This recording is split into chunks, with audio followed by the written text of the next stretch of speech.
L'hôpital Saint-Michel, autrefois un lieu de guérison et de sécurité, était désormais enveloppé d'une atmosphère lourde et oppressante.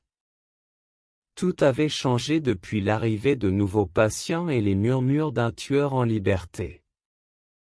Un soir, alors que les couloirs de l'hôpital étaient déserts, une infirmière nommée Sophie faisait sa ronde de nuit.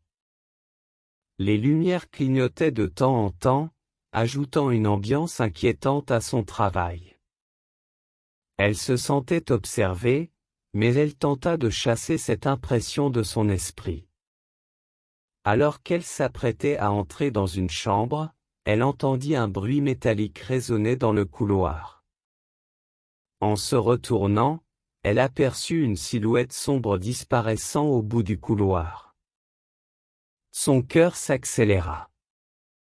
Sophie savait qu'elle devait rester calme et professionnelle, mais une part d'elle était terrifiée.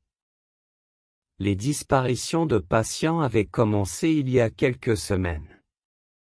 Tous les disparus étaient des patients sans famille proche, des personnes vulnérables. Les autorités locales étaient perplexes, et les recherches n'avaient mené à rien. Sophie, malgré sa peur, décida de découvrir la vérité.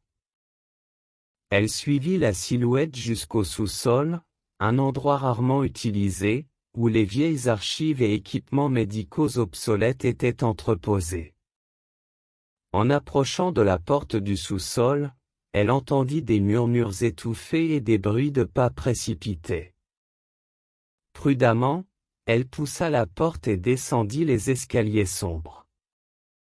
En bas, Sophie découvrit une scène terrifiante. Des patients étaient attachés à des lits de fortune, leurs yeux suppliants implorant de l'aide. Un homme, vêtu d'une blouse blanche tachée de sang, se tenait au centre de la pièce, un scalpel à la main. Son visage était caché par un masque chirurgical. « Qui êtes-vous » cria Sophie, tentant de paraître courageuse. L'homme se tourna vers elle, dévoilant un visage familier. C'était le docteur Bernard, un chirurgien respecté et aimé de tous. Ses yeux, autrefois chaleureux, étaient maintenant froids et sans âme. « Ils doivent être purifiés, » dit-il d'une voix calme mais glaciale. « Leurs souffrances sont nécessaires. » Sophie sentit une vague de terreur l'envahir. Le docteur Bernard s'approcha d'elle, le scalpel toujours en main. Elle chercha frénétiquement un moyen de se défendre. Ses mains tremblantes attrapèrent un vieux stéthoscope, et dans un acte désespéré, elle frappa Bernard à la tête. Il s'effondra, inconscient. Sophie appela immédiatement à l'aide. La police arriva rapidement et le docteur Bernard fut arrêté. L'enquête révéla qu'il avait perdu la raison après la mort de sa famille dans un accident tragique. Sa folie l'avait poussé à croire qu'il pouvait sauver des âmes en infligeant des souffrances physiques. L'hôpital tenta de se remettre de cette tragédie, mais l'ombre du docteur Bernard planait toujours sur Saint-Michel. Les patients et le personnel chuchotaient encore à propos des cris et des pleurs qu'ils entendaient parfois dans les couloirs la nuit.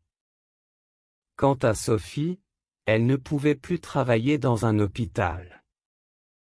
Les horreurs qu'elle avait vues la hantaient chaque jour. Mais elle savait qu'elle avait fait ce qu'il fallait pour arrêter le monstre qui se cachait parmi eux. L'hôpital Saint-Michel, autrefois un symbole de guérison, portait désormais la marque indélébile du mal qui s'y était immiscé.